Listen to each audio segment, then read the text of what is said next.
He was victorious on Saturday night. The one and only Aljamain Sterling. He defeated Augusto Mendes. There he is, Aljo. Sorry to interrupt. Were you tweeting or texting? What were you doing? What's happening? What's that? Were you tweeting, texting? I was IG? tweeting. I'm a tweeter. All right. Hey, I like that beard. That's a good look. I know, man. I actually kind of like it. It was the first time I actually grew it out and left it for the fight. Yeah. Maybe that's the difference. I think so, man. I think the ladies love beards, and I think beards wins fights. Well, clearly that was the case on Saturday. Congrats on the victory. I actually want to start with the end of the fight. You seemed very emotional after when they announced that you had won. Where did that come from? Because I haven't, correct me if I'm wrong, I haven't quite seen you with that kind of emotion after a victory. Yeah, man. I'm an emotional guy, man. I call it how it is. I do things very, very, as we say, passionately. You know, if I'm doing something, I give it my all. And the best way for me to describe it is, I'm born in New York. Obviously, my parents and their parents born and raised in Jamaica. You know, I've been there a few times, and I always wanted to represent my country, my roots, my heritage in a proud way, in a great light, and just to help boost MMA in that scene overall. In the past two fights, I dropped the ball, 2 split decision losses, and it kind of just never sat well because I actually just changed my the Reebok kit. You know, I could change the country that you're representing, and I lost. So it was like 2 times I struck out. I was like, I changed my country, and I lost twice now. Maybe third time's a charm, and I was happy I stuck with it. I just wanted to be able to raise my flag proud and for my fellow countrymen. And I got it done, man. So it felt good to just get that done. And I plan on going down to Jamaica and doing a couple of seminars down there and really trying to help the MMA scene explode a little bit more. Recently, like in the next few weeks, is that on the books? Probably around September. My sister's getting married down there, so I'm gonna try to get down there for the wedding, and then I'm gonna try to get some stuff done while I'm down there, just bang everything out. See, from my perspective, I was thinking like, wow, this is cool to see. I mean, it hasn't been the easiest year for you ever since signing that deal. So I viewed it as the monkey's off your back. You can get back on track, winning track, things like that. Like, not so much the pressure, but you're kind of letting it out. You get the victory. Now you can chill a bit. Was there anything to that?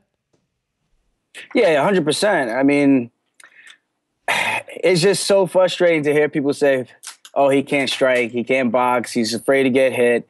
And more so not even frustrating, it's more so annoying than anything, because it's just like, you think I've been in the training room just wrestling and humping a guy's leg on the wall for freaking 8 to 12 weeks for a training camp? What do you think we do as fighters? This is MMA. Obviously, I work my striking. I just don't do it in the fights. I do it in the practice room, and I know. And this is the way we look at it: is if I know I need to do it in a fight, if it ever comes down to it, I know I could do it.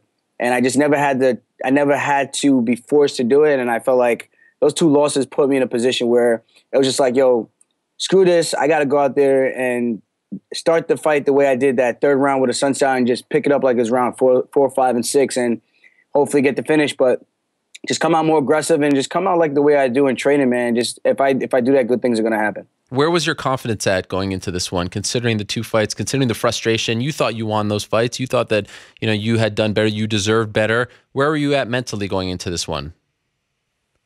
I mean, the Caraway fight, I gassed out doing 3 workouts the day of the fight. That was my fault. So he was a better man that night, so kudos to him. Sunstyle, I thought I won, but it's not like I felt like I dominated by any means, so don't get me wrong, but I definitely thought when you double up on strikes, you should win the fight. But, that's water under a bridge at this point. I realize what scores in fights and what people are more knowledgeable, and that's with boxing and punches. So it's just like I had to switch up things a little bit and just kind of play to the system and do what I know I'm capable of doing. Yeah, I took more shots than I normally do, but it's not like I can't take the shots. I just like to come out protecting the moneymaker. That's all that is. So the confidence was good, man. If you ever watched Dragon Ball Z, power level confidence was on 9,000. It was good. Okay. All right. Why 3 workouts the day of the Caraway fight? It was, it was me just trying to overly prepare myself. And I think one of my coaches, Eric High, always busts my balls about it. Paralysis by overanalysis. And sometimes I get in my own head trying to nitpick every single thing that the guy's throwing. Like, instead of him, it's a right hand, and I'm over here like, well, he's throwing it with a little bit of a twist. So maybe if I just step a little bit to the left, I can probably negate that with my shoulder. And I get too into, at the end of the day, it's just a freaking right hand, you know? Yeah. So sometimes I kind of beat myself up, just trying to be a perfectionist and any way I can, just trying to grow, man. I started boxing and all that as soon as I started this sport, you know? So it's not like I have much experience with the striking department. So I'm just picking this up as I go fight by fight, and I'm getting better every single time I step in there. And I told Sean I want to be as active as possible because that's the only way I'm going to keep improving. So as far as the actual fight, the win over Mendes, were you happy with your performance? Oh, yeah, I was definitely happy. I think I started a little slow. There was one point where it looked like he dropped me, but he actually hit me with a headbutt, and then he went for that guillotine and fell right into that triangle. I mean, I was okay, but man, he freaking charged in like a raging bull, and it looked like and I was like, man, how the hell did I lose any round on that scorecard? And then I looked back and they showed me, I was like, oh, I thought they would have realized that was a headbutt, and he just kind of just cracked me with his head. I didn't think they was going to score that as an actual knockdown, but yeah. It is what it is. I thought I did everything I said I was going to do. You know, it wasn't all talk. I said I was going to go out there, go forward, be more aggressive, use my feints, use my punches, use my kicks, use my wrestling. I'm going to make it a nasty fight everywhere it goes. We were in a clinch. I was trying to strangle him a couple times. Who's this guy trying to steal your limelight? Who's this guy? Yeah, that's Jamie Franco. Trying to steal your shine. Alumni. One of my wrestling partners. So you were happy? Yeah, man. It was a good fight. I thought I went out there. I showed off. I had a good beard, and I showed off that I got some hands and some good combinations. You know.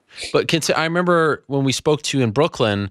When you were there as a guest fighter, you were talking about, you know, the judges and scoring and things like that. When the fight was over, you thought you won it, or were you kind of nervous? I thought I won it. I thought if I lost, then I, you know what, then maybe I just give up. I just give up altogether.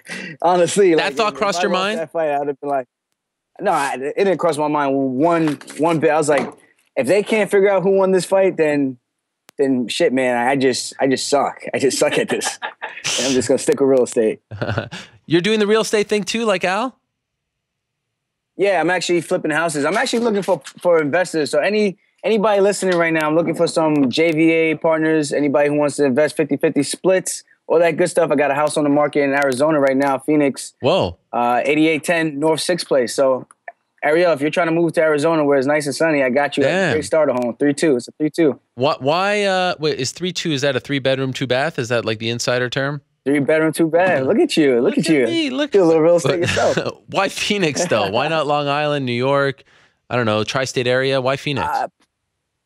Price points are a little bit more reasonable to work with, especially when you're dealing with hard money lenders, higher interest rates and things like that. So for me to use all my money would be tied up in Long Island if I were to do a house out here. So it was a lot easier for me to do it down there, still have some liquid cash, and not tie up all my money at once. It's not like I'm getting paid Conor McGregor money, so yeah, it's a little bit harder. You know, I got to make sure I'm being strategic, and over the time that it takes to buy the house, rehab it, put it on the market, for it to close, got to make sure I'm covered through that whole entire process. How long have you been doing this for?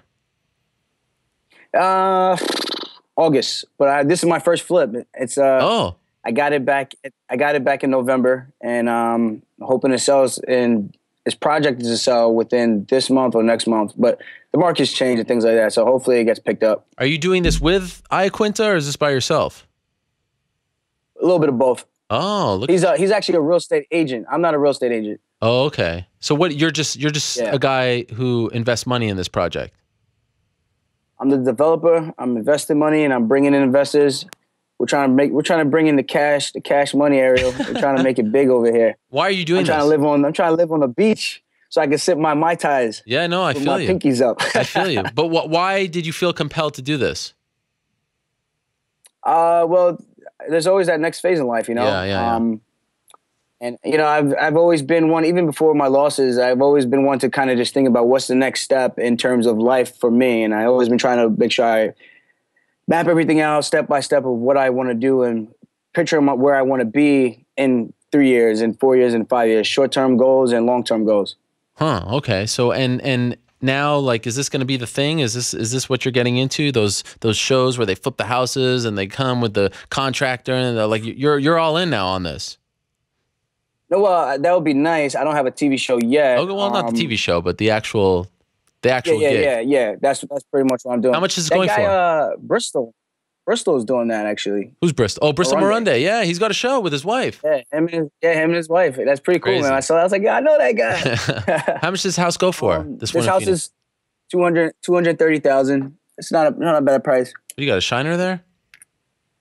Yeah, not bad. Is that from the headbutt? My girlfriend thinks it's hot, so Oh, nah, this is from an actual punch. Yeah, dude, he punched me. He punched me with a left hook, and then I was seeing like triple, and I was just like trying to hold my composure, just like "Ugh, I can't see which one of you I need to hit. wow.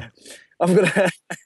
But then he started charging after me. I think he realized he caught me pretty good, and I couldn't really see. I had blurred vision, and I saw a haymaker wind up, and I was just like, just weave, and whatever happens, it's either you're gonna get hit or he's gonna look silly when he misses at completely hitting nothing. So Has that happened good to you in thing a he fight? missed. Like getting rocked like that before?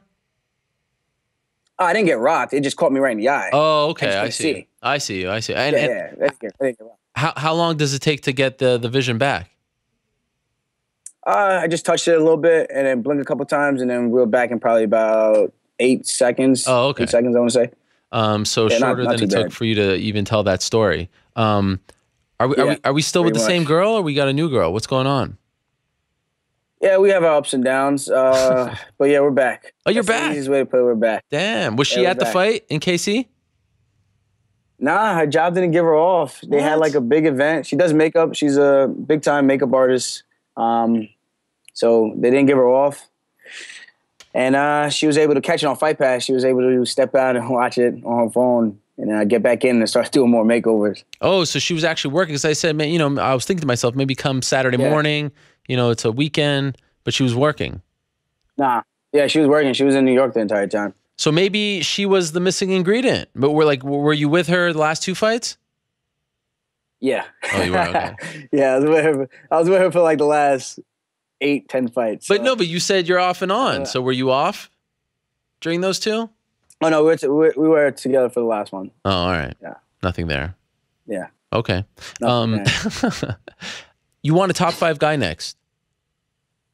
I do, but it's really hard to pick anybody. Yeah. I'm trying to think. I mean, everyone's booked. I know Dotson's fighting Eddie Wineland this weekend. Yep. And I'm gonna be there live, so I'll be able to watch that, which would be pretty cool.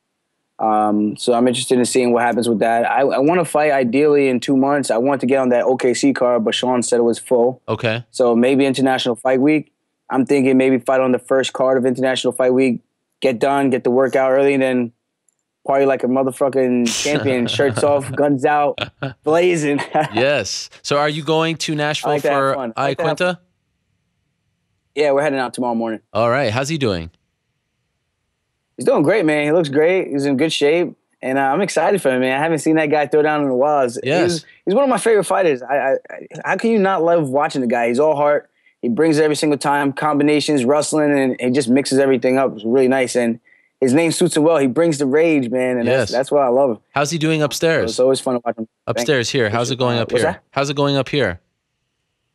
Oh, he just got a nice haircut. They gave him a good fade. Nah, he's doing good, man. Okay. He's ready, man. He's ready to go. He's funny. We've had some fair shares of good jokes Oh, okay. leading up to this one. So it's Yeah, what a stretch it is for you guys. From Weidman to you to Iaquinta. They're making Ray Longo travel all across the country. I'm sure he loves that. We talked to him a bit about this, but he must be exhausted at this point. probably. I mean, he's gonna get a nice little break after this. So we got a couple of other young amateur fighters coming up too. That's got some fights making their debuts and things like that. So it's a busy month for us, and it's exciting over here right now. We got a lot of guys. We got some nice win streaks going. And I'm just excited we got back on track within the team for the UFC. Sure. So Yeah. I was going to keep the momentum going, and we're just going to keep on pushing onwards and upwards. And by the way, you didn't mention, I mean, you talked about International Fight Week, but like 2 weeks later, they're at Nassau Coliseum. You don't want that? Yeah, I do. I would love to fight in my hometown, and I just don't know what they're going to do with New York, man. They're so weird Yeah. about certain stuff. Even though I'm cleared everywhere else to fight, they're still like being weird about everything. So I don't know. I would love to, but honestly, it's right before my birthday. So if I could bang it out earlier, I plan on. Oh, so this is what it is. I plan on doing a 1 month road trip from Long Island I'm just going to drive around all the way to Cali. Oh. And we're going to try to hit almost every single state that we can. We're going to try to hit the major cities. We're going to try to hit some like low income areas, high income areas, and just try to just explore everything, document everything, and all the way back for a month and just see what happens. We're just going to be on the road for a month. It's going to be fucking nuts. I can't wait to do it. If there's any time to do it, it's going to be now in my life. You know, it's something I've always dreamed about doing, even in college, man. I thought it would have been cool as hell to do something like that, not have anything restricting you like a job or something. So, you know, I want to fight one more time, bang that out, and then take some time off to just explore the world, travel. And I think that's going to be super cool, man. Do some seminars and things like that, meet some good people. Who are you going with? It's going to be exciting. I think two of my boys. I got my boy Johnny Vegas and my boy Dino Spumoni. Oh, wow. Seems like a cool crew. That's not his real name. Those names are cool. That's not his real name, but yeah, so that's going to be the thing that I plan on doing. So maybe the sooner the better. My birthday is July 31st. So if I get to fight a little sooner, then I can, you know, get the win, go out on a high note, and get ready for traveling the world. Funkmaster, Feet in the Streets, USA. That's what I'm going to call it. I like it. Well, it's good to see you back on track with a smile. I mean, this must feel good, right? You get the weight of the world off your shoulders. You're back on the winning track. You got the W at the top of the record. It's been a while since you felt this, so it has to feel good on this Monday after the fight. Yeah, man. I haven't won since December 10th, 2015. Crazy. Long time coming when I think about it like that. And it's not like I've never lost anything before, but damn, it sure does feel good to be back, you know, and still showing that I belong with the top of the heat, man. These guys were sleeping on me. I know Augusto was talking a little shit. I mean, it's not really shit talking. It's from what he saw in my fights, obviously. He thought I was afraid or couldn't throw combinations. And boy, was he sadly mistaken. And I tell you, man, it's only going to get better from there. I think I held back a little bit. I think I was being a little too respectful of his jiu-jitsu and kind of slept on my own jiu-jitsu game, man. And I was like, man, we had a pretty fun scramble. There was the one point when we went for the great to the triangle, and then he swept me with the omoplata to the leg lock, and he came up with almost like an X-guard kind of sweep. But and then I rolled through and I fell on my back, and then he tried to jump over with the crucifix position, and I caught his inside ankle, and I pulled it down, and he came back up, went for a guillotine, and I shot him for the double leg. And it was crazy, man. It's fun. It's fun to get in those kind of exchanges, and I'm glad I got to showcase my skill set, and people could see some of the things I'm capable of doing in and out of the training room. And by the way, you got to make sure you get yourself a shirt. Human Anaconda, protect your neck. Where can we get that? Okay, AljamainSterling.com. AljamainSterling.com, or you can come to the gym, pick one up yourself in person because we're here. Look at you, you're killing it. Welcome back. Congrats on the win, Aljo, and good luck this weekend in Nashville. Thanks for coming on. Thank you. Yeah, I'm gonna get you a high top, man. I gotta get you a high top. Yeah, I know. I need a haircut. It's been a while. I don't know if that haircut's working for you anymore. Damn, son. Jeez. All right. Thanks, Aljo. Thanks for making me feel crappy about my life. I'm joking. Jeez. You look great. All right. Great. Thanks, Aljo. Talk to you soon. There he is, Aljamain Sterling, stopping by. Big win over him, over Augusto Mendes. It's funny that he makes fun of my hair. It's actually, I usually get a haircut every week, but I was in Montreal, so I skipped this week, and I was like, it's a little long, but you know what? First time in like 3 years, I don't get a haircut. I think I could wing it. No one's going to notice. And then he hates on me. How about that?